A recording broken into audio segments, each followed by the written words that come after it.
జై శ్రీమన్నారాయణ. మీ శ్రీవారదాసుడు. ఈరోజు కోయంబత్తూరులో ఒక చిన్న కార్యక్రమం ఉండి వైజాగ్ నుంచి అక్కడికి హోమం గురించి అని వచ్చాము.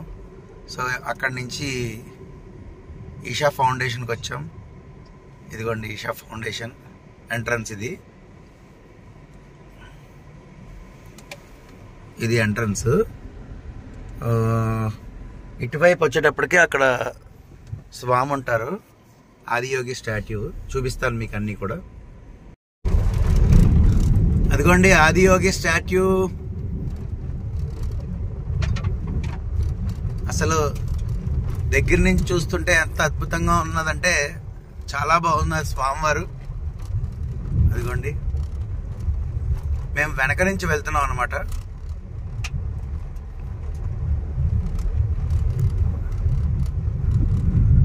చూపిస్తాను మీకు. ఇంకా యాక్చువల్గా ఇది మెయిన్ ఎంట్రన్స్.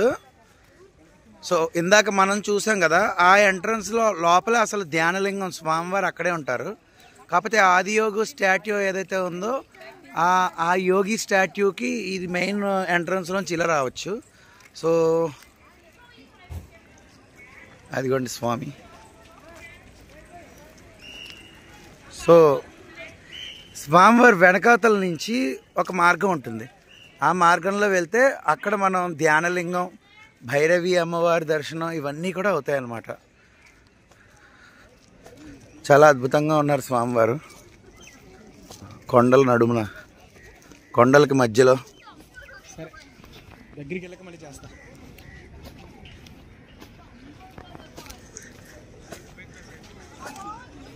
ఇదిగోండి ఇక్కడ నందీశ్వరులు.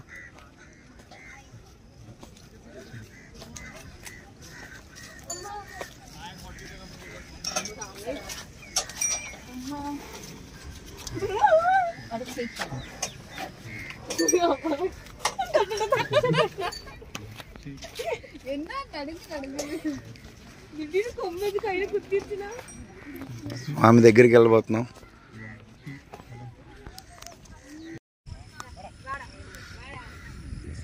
అసలు క్లైమేట్ చాలా అద్భుతంగా ఉంది.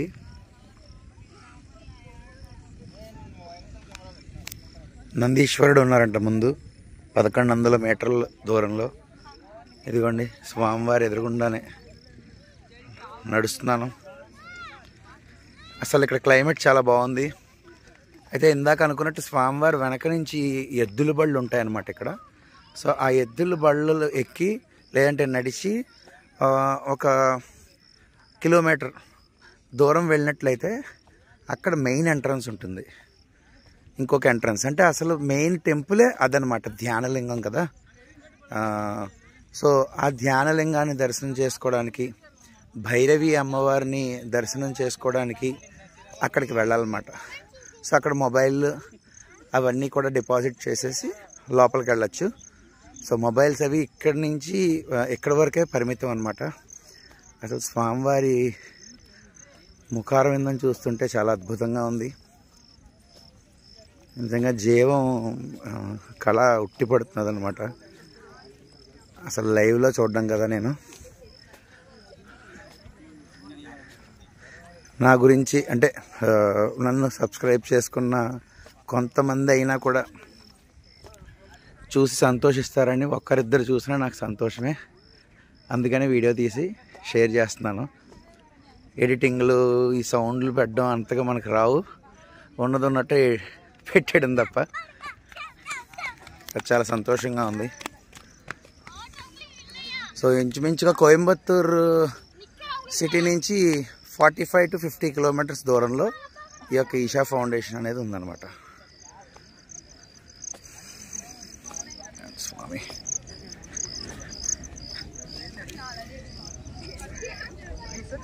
చూసారా ఎంత బాగున్నారా.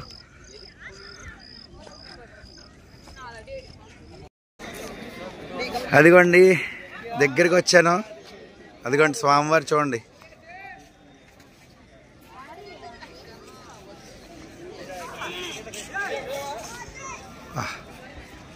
చంద్రబింబం దగ్గర నుంచి అసలు ఎంత అద్భుతంగా ఉన్నారో స్వామివారు.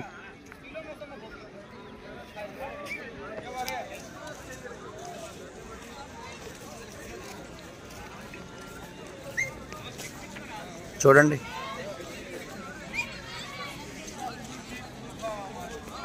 చూడలేని వారి గురించి చూపిస్తున్నాను.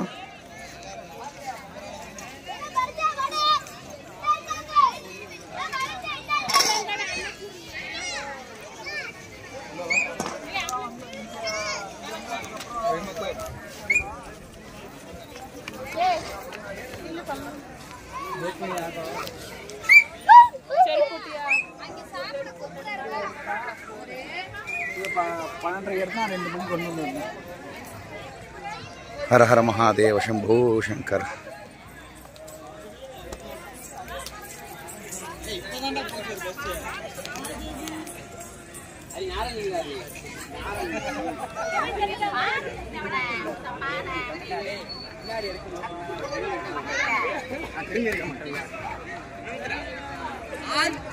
ఓం నమ శివాయ అని కామెంట్ చేయండి వీడియో నచ్చితే. అసలు ఎంత అద్భుతంగా ఉన్నారు స్వామివారి కింద నుంచి చూస్తుంటే. బాబా, ఆ మాల చూసారా? ఆయన మెడలో ఉన్న మాల ఒరిజినల్ రుద్రాక్ష మాల. ఎంత పెద్దదుందో చూడండి. చూపిస్తాను చూడండి. ఇదిగోండి ఒరిజినల్ రుద్రాక్ష మాల ఎంత పెద్దదుందో. అదిగోండి.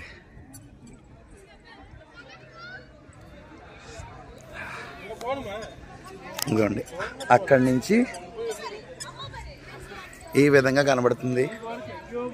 చుట్టూరా కొండలు కోనలు అద్భుతంగా ఉంది. ఇక్కడ కూడా ఒక చిన్న శివాలయం ఉంటుంది. అక్కడ మనం చెంబుతో నీళ్ళు ఇస్తారు వాళ్ళే తీసుకుని. అదిగోండి రాగి చెంబుతో నీళ్ళు ఇస్తున్నారు. చూసారా? అదిగోండి ఆ బ్లూ షర్ట్ అబ్బాయి ఉన్నాడు కదా, పువ్వులు అవి ఇస్తున్నాడు. అక్కడ మనం నీళ్ళు ఇచ్చుకొని అభిషేకం చేసుకోవచ్చు లోపల.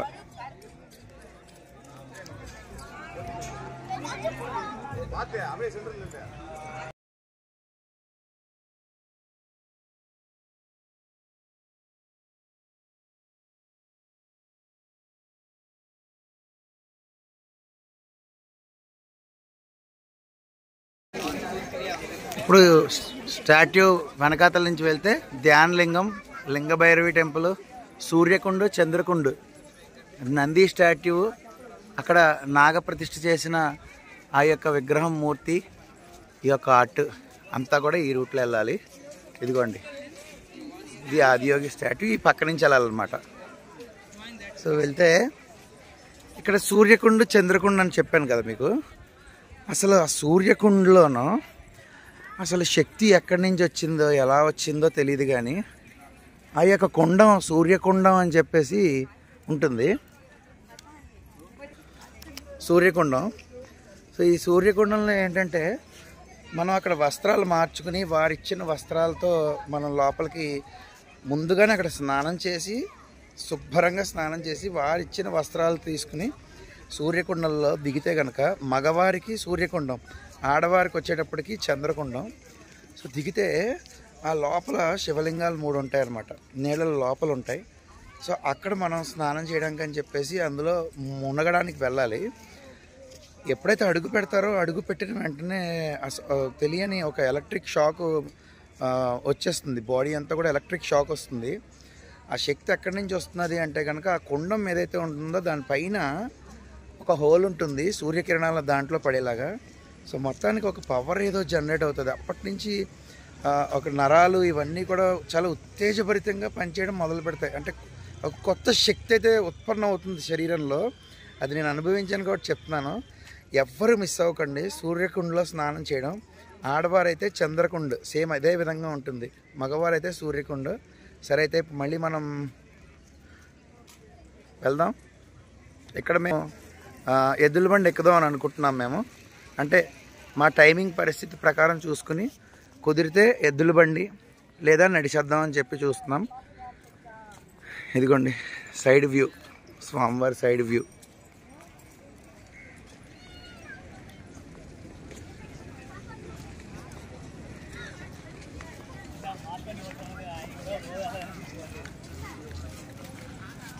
అక్కడ రెడీగా ఉన్నది ఒక బండి అయితే.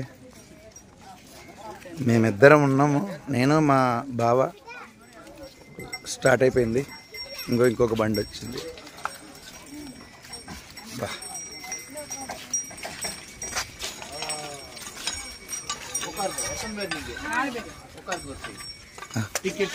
Ticket okay okay, thank you. అక్కడి నుంచి పిలిచాడు అతను, వా అనగానే రెడీ అయిపోయి బయలుదేరిపోయింది. ఎక్కువ అదిగో ఆయన జస్ట్ సైకిల్ చేస్తుంటే వెళ్ళిపోతున్నా చూడండి. ఈయన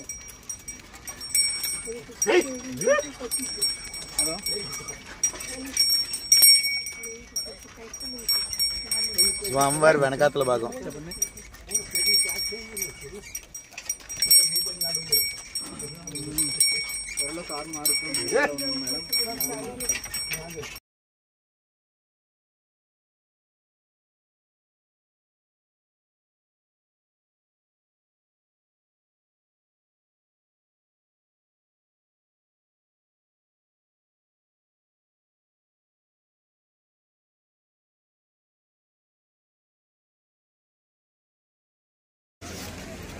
సో ఇక్కడ పరమశివుడి స్టాట్యూ ఉంది.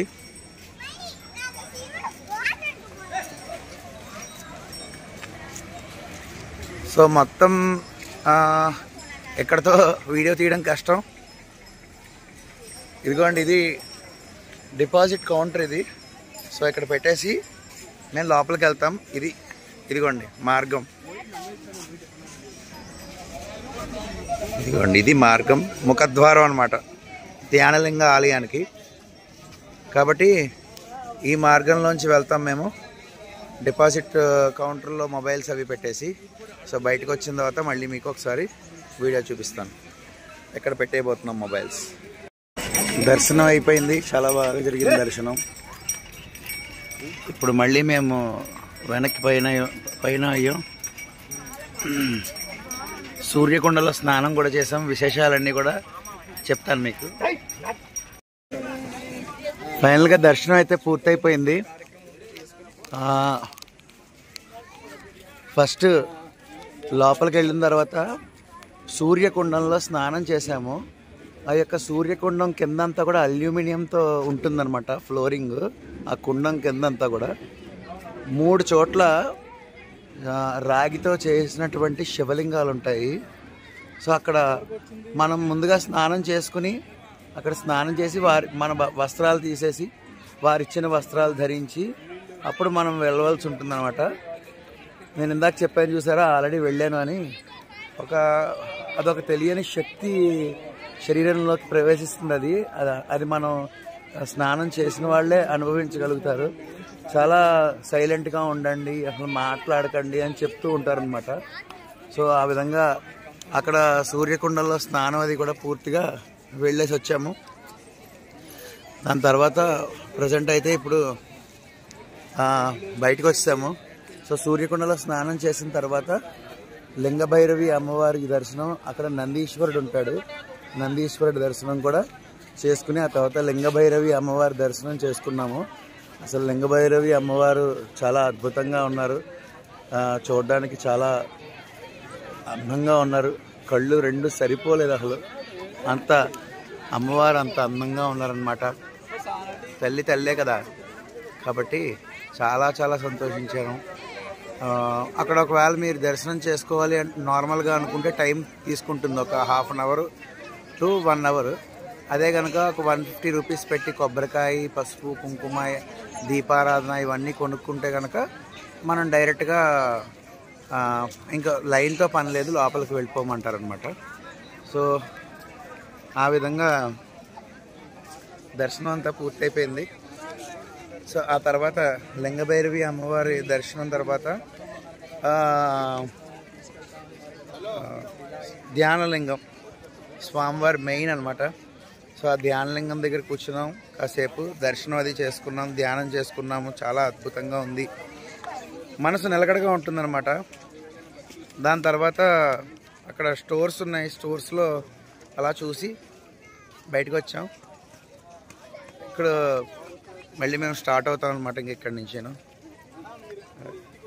ఒకసారి లొకేషన్ చూడండి. ఇప్పుడు 7:30కి ఇక్కడ లైటింగ్ షో ఉంటుందన్నమాట. సో మేమైతే దానికి ఉండలేము. ఒకసారి మొత్తం మళ్ళీ చూడండి. ఇది ఎంట్రన్స్ అండి. సూర్యాస్తమయం అవుతున్నది. అదిగోండి స్వామి సూర్యకిరణాలు పడి చూడండి.